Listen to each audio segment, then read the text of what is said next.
प्रीतमपुरा गांव की कोकिला एक गरीब बूढ़ी औरत है। कुछ साल पहले तक वो लोगों के घर काम करके पैसे कमाती थी, लेकिन अब उम्र के बोझ से लाचार होकर उसे काम छोड़ना पड़ा। उसकी दो बेटियां हैं, आस्था और शारदा। आस्था सिलाई का काम करती है और शारदा छोटे बच्चों को ट्यूशन पढ़ाकर घर चलाती है। शारदा, तुझे बताया था, मेरी दवा खत्म हो गई है। शाम को लौटते वक्त लेती आना बेटा। माँ, महीने के आखिर में एक पैसा भी नहीं बचा है। हर कुछ दिन में दवा, बाजार का खर्चा, मैं थक चुकी हूँ सब कुछ संभालते संभालते। क्या करूँ बेटा, खुद कुछ कर नहीं सकती, इसलिए तुम लोगों पर ही निर्भर हूँ। मुझे भी अच्छा नहीं लगता हर बार तंग करना। सब कुछ मुझ पर ही क्यों? कभी आस्था से भी कुछ बोल सकती हो, वो भी सिलाई करके अच्छा कमाती है। कुछ दिन पहले उससे ही पैसे लिए थे, इसलिए अब शर्म आती है दोबारा कहने में। उस वक्त तो शर्म आती है, लेकिन मुझसे कुछ कहने में हिचक नहीं होती। सच कहूँ तो अब और नहीं झेला जाता। कब इस बोझ से छुटकारा मिलेगा कौन जाने। मेरी बेटियां कितना संघर्ष करती हैं। जहाँ बाकी लड़कियां शादी करके अपनी जिंदगी सजा रही हैं, वहाँ मेरी वजह से ये बोझ उठा रही हैं। मैं अब कोई पैसा नहीं दे सकती।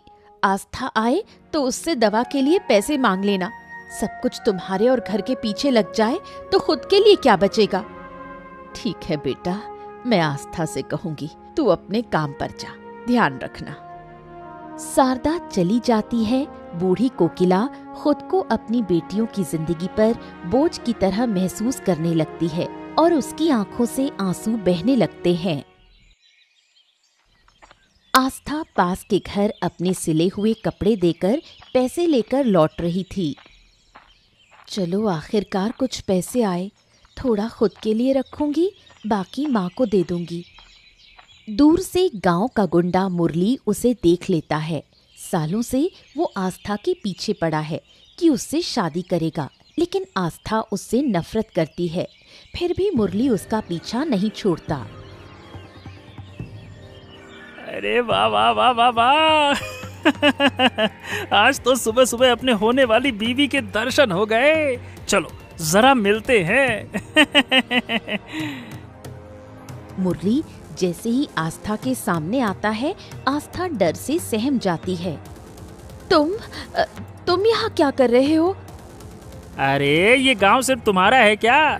तुम घूम सकती हो तो मैं भी तो घूम सकता हूँ। मेरे रास्ते से हटो, क्यों बीच में खड़े हो? अरे अरे अरे, इतनी जल्दी भी क्या है? चलो थोड़ा बातें तो कर लेते हैं। मुझे जाने दो मुरली, नहीं तो मैं लोगों को बुला लूंगी। ओहो, इसमें गुस्सा होने वाली कौन सी बात है? मैं बस बातें तो करना चाहता हूँ, वो भी अपने होने वाली बीवी से। हैं? कितनी बार कहूँ, मैं तुमसे शादी नहीं करना चाहती, मुझे तुमसे नफरत है। पसंद करो या ना करो, शादी तो तुम मुझसे ही करोगी। तुम्हारी डोली मैं ही उठाऊंगा। हाँ मैं मर जाऊंगी, लेकिन तुमसे शादी नहीं करूंगी। रास्ता छोड़ो मेरा। अरे अरे, इतना क्या शर्माना। हाँ, चाहे तुम जो कहो, मैं ही हूँ तुम्हारे दिलों का राजा, तुम्हारा शहजादा, तुम्हारा बादशाह। तुम मुझे ही मिलोगी बेगम। हाँ आस्था डर के मारे रोती हुई वहाँ से भाग जाती है। मुरली पीछे से जोर जोर से हंसता है।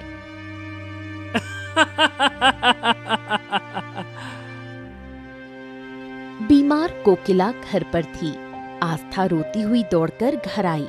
उसे इस हालत में देख कोकिला घबरा गई। क्या हुआ बेटी, इस हालत में क्यों आई? किसी ने कुछ कहा? उस गुंडे मुरली ने फिर से मुझे तंग किया माँ। अब तो घर से बाहर निकलने में भी डर लगता है।